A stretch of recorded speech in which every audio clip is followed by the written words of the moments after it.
अस्सलाम वालेकुम, welcome to my channel.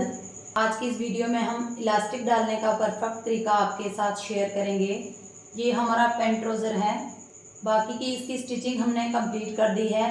आज की इस वीडियो में मैं हर साइज़ में इलास्टिक डालने का तरीका आपके साथ शेयर करूँगी। इसके लिए मैंने ये चार्ट रेडी किया है जिसमें मैंने हर साइज़ में इलास्टिक डालने के लिए कंप्लीट तरीका लिख दिया है। जैसा कि इंचीज़ टेप से हम राउंड में इस तरह हिप का साइज़ लेते हैं, तो हिप का साइज़ अगर हमारा 24 इंच आता है तो इस तरह से हमने इंचीज़ टेप को फोल्ड करना है। और ये देखिए 12 इंच का हमारा हिप साइज़ आ जाएगा। ये तरीका होता है इंचीज़ टेप से हिप का साइज़ लेने का। अब ये जो मैंने चार्ट रेडी किया है यहाँ पे मैं आपको कंप्लीट समझा देती हूँ। जैसा कि हिप का साइज़ है हमारा 18 इंच का और इलास्टिक हमारी है 14 इंच की और हमने 15 इंच की इलास्टिक कट करनी है। 1 इंच हमने बढ़ा के कट करनी है क्योंकि दोनों साइड से हमारी इलास्टिक स्टिचिंग में आती है हाफ इंच की। अब बेल्ट हमारा 7 इंच का रेडी है तो 8 इंच का हमने बेल्ट कट करना है। सेम इसी तरीके से 19 इंच का हमारा हिप का साइज़ है। 15 इंच की हमें इलास्टिक लेनी है और इसको हमने 16 इंच का कट करना है, यानी 1 इंच हमने इलास्टिक को बढ़ा के कट करना है क्योंकि इलास्टिक हमारी भी दोनों साइड से हाफ इंच स्टिचिंग में आएगी। और 8 इंच का हमारा बेल्ट होगा, 9 इंच हमने इसको कट करना है। सेम इसी तरीके से सारे नाप हमने लिख दिए हैं। इन नाप्स के मुताबिक जब आप इलास्टिक डालेंगे तो आपको किसी किस्म की कोई प्रॉब्लम नहीं होगी। अब ये हो गया हिप का नाप लेना का परफेक्ट तरीका और इलास्टिक और बेल्ट हमने कितना लेना है ये भी हमने आपको समझा दिया है। अब इस पेंट ट्राउज़र में जो हम इलास्टिक डालेंगे, हिप का साइज़ है हमारा 22 इंच का और ये मैंने इलास्टिक का एक पीस कट कर लिया है। 16 इंच की इसमें इलास्टिक आएगी, 17 इंच पे हमने इसको कट किया है, यानी हाफ इंच का हमारा दोनों साइड से स्टिचिंग में जाएगा। बाकी हमारे पास 16 इंच बच जाएगा। अब हिप साइज़ हमारे पास 22 इंच का है और बेल्ट हमने इसमें 9 इंच का लगाना है। अब दोनों साइड से हमने जब इसको सिलाई करना है तो हमारे पास टोटल 9 इंच बच जाएगा। 9 इंच बेल्ट हमारे लिए परफेक्ट रहेगा। अब इलास्टिक को हमने हाफ इंच बुकरम के ऊपर करके रखना है और इसको सिलाई लगा देनी है।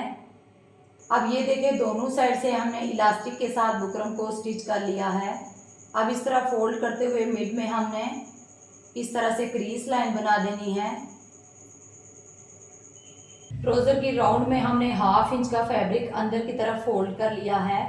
अब ये ट्राउज़र की बैक साइड है और ये फ्रंट साइड है। हमने फ्रंट साइड से इलास्टिक को डालना स्टार्ट करना है। अब ये जो हमने बुकरम के मिड में मार्क किया था, इस मार्क को हमने सिलाई के ऊपर इस तरह से रखना है और नेफे के फैब्रिक को हमने इस तरह इसके ऊपर फोल्ड कर लेना है। अब इस तरह से हमने बुकरम को अच्छे से नेफे के अंदर सेट करना है। अब ये जो हमारी इलास्टिक और बुकरम का जोड़ है, इस जोड़ से हमने स्टिच करना है और अपनी सिलाई को सीधा नीचे लेके आएंगे।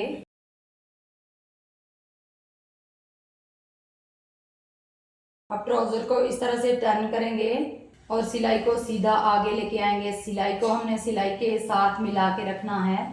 अब जहां हमारी इलास्टिक और बुकरम का जोड़ है यहाँ तक हमने सीधा स्टिच करके लाना है। अब यहाँ से ट्राउज़र को टर्न करना है और स्टिच करते हुए सीधा ऊपर लेके आना है। अब इस तरह से टर्न करेंगे और 2 पॉइंट सिलाई हम आगे लेके आएंगे। अब सिलाई को नीचे लेके आना है और ट्राउज़र को इस तरह से हमने टर्न कर देना है। अब दोनों साइड से हमारी इलास्टिक पक्की हो गई है। अब हम इसको खींचते जाएंगे और स्टिच करते जाएंगे राउंड में।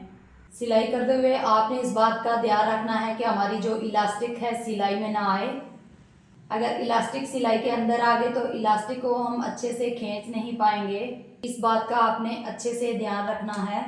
अब ये जो हमारी सिलाई है इसको हमने सिलाई के बराबर करके रखना है। हमारी नेफे वाली सिलाई और मियानी वाली सिलाई बिल्कुल बराबर आनी चाहिए। ये सिलाइयाँ हमारी बराबर आनी चाहिए, आगे पीछे नहीं होनी चाहिए। अक्सर ये सिलाइयाँ आगे पीछे हो जाती हैं तो उस तरह से हमारा नेफा अच्छे से स्टिच नहीं हो पाता। अब इलास्टिक को आगे खींचते जाएंगे और फैब्रिक को हम पीछे की तरफ खींचते जाएंगे और राउंड में इसे स्टिच कर लेंगे।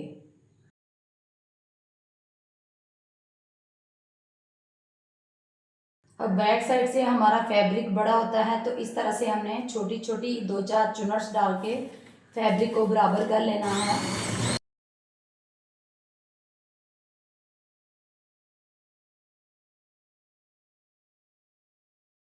आप इस तरह से टर्न करेंगे। अब सिलाई को हम सीधा ऊपर लेके आएंगे और बेल्ट के टॉप पे हम सिलाई लगाएंगे। ये सिलाई हमारी बहुत ही खूबसूरत लगती है, ये आप ज़रूर लगा लिया करें।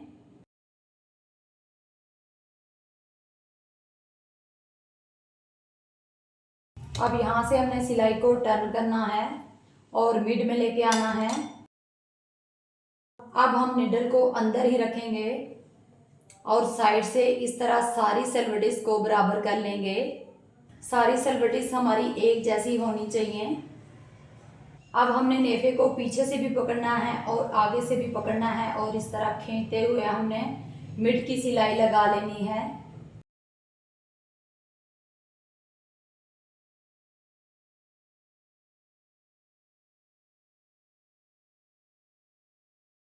अब मिड की सिलाई भी हमने लगा दी है। अब यहाँ से हम अपनी सिलाई को एंड कर लेंगे। बेल्ट के साथ इलास्टिक डाल के हमने पैंट ट्राउज़र को कंप्लीट रेडी कर लिया है। आप चेक कर सकते हैं हमारे पैंट ट्राउज़र की अंदर वाली साइड से भी फिनिशिंग और बाहर वाली साइड से भी फिनिशिंग। मेरे बताए हुए तरीके के साथ जब आप पैंट ट्राउज़र स्टिच करेंगे तो आपको किसी किस्म की कोई मुश्किल पेश नहीं आएगी। अब ये देखें, दोनों साइड से हमारी चुनट सेम होनी चाहिए। 1.5 इंच की इस साइड से हैं और 1.5 इंच की इस साइड से हैं और बेल्ट हमारा परफेक्ट शेप में आया है। इस तरह से जब आप अपने पैंट ट्राउज़र में आगे बेल्ट और पीछे इलास्टिक डालेंगे तो आपका पैंट ट्राउज़र बिल्कुल परफेक्ट शेप में रेडी होगा। हमारी आज की वीडियो से अगर आपको कुछ अच्छा सीखने को मिला तो वीडियो को लाइक कर दीजिएगा और चैनल पर नए हैं तो चैनल को सब्सक्राइब कीजिएगा और साथ में बेल आइकॉन को भी प्रेस कीजिएगा ताकि हमारी हर नई आने वाली वीडियो की नोटिफिकेशन सबसे पहले आप तक पहुँचे। मुझे दे इजाज़त, मिलते हैं नेक्स्ट वीडियो के साथ, तब तक के लिए अल्लाह हाफिज़।